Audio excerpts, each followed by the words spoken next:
Friends, स्वागत है आपका आपके अपने YouTube channel RB history classes में। तो हमने बताया था एक समाज में हमारा चला था समाज को।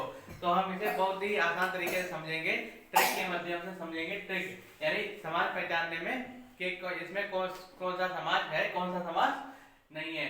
तो देखो, समाज क्या मतलब क्या होता है? संक्षेप। समाज क्या मतलब होता है? संक्षेप।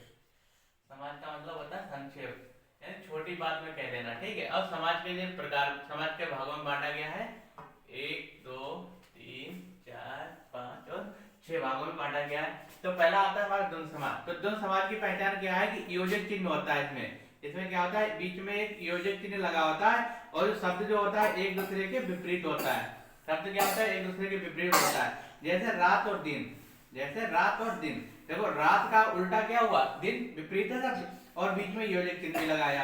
तो ऐसे हम पहचान लेंगे कि यहाँ पर जो हमारा समास होगा वो कौन सा? द्वंद्व समास होगा। फिर आता है द्वंद्व समास। तो द्वंद्व समास में क्या होता है? पहला पद क्या होता है? संख्यावाची होता है। पहला पद संख्यावाची होता है। तो हम पहचान लेंगे कि वहां पर कौन सा समास है। जैसे तिमाही। तिमाही मतलब 3 महीने। तिमाही मतलब 3 आ गया। अब जब संख्या आ गई तो यहाँ पर हमने पहचान लिया, जिसका मतलब क्या हुआ कि यहाँ पर द्विगु समास है। अब आता है बहुव्रीहि समास। तो बहुव्रीहि समास में क्या होता है कि दिए गए शब्द का तीसरा, मतलब जो शब्द दिया गया होता है लेकिन उसका अर्थ क्या होता है? तीसरा।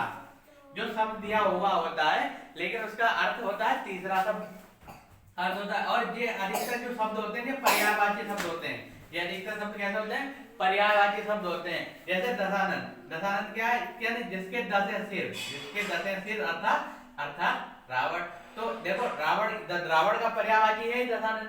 रावण का पर्यायवाची ही दशानन है। ठीक है, रावण का पर्यायवाची ही दशानन है। फिर आता है हमारा कर्मधारय समास। तो कर्मधारय समास में क्या होता है कि यहाँ पर तुलना की जाती है। यहाँ पर क्या होता है? कारक एक दो शब्दों के बीच में क्या होता है? कारक शब्द आ जाता है। कारक शब्द कौन सा आएगा? के समान।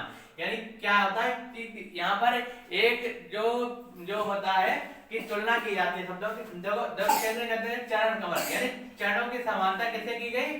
यानी चरण की समानता कमल के समान की गई है। तो यहाँ पर क्या होता है? यहाँ पर कर्मधारय समास कहलाता है।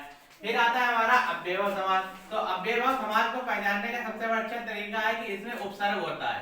उपसर्ग लगा होता है पहले वर्ड में। देखो, जैसे अजन्म। अजन्म में आ जो बड़ा है ये क्या? उपसर्ग है। आज क्या है? उपसर्ग है। तो ऐसे हम पहचान लेंगे कि अव्ययभाव समास जो भी होते हैं उसमें क्या लगा होता है? उपसर्ग लगा होता है।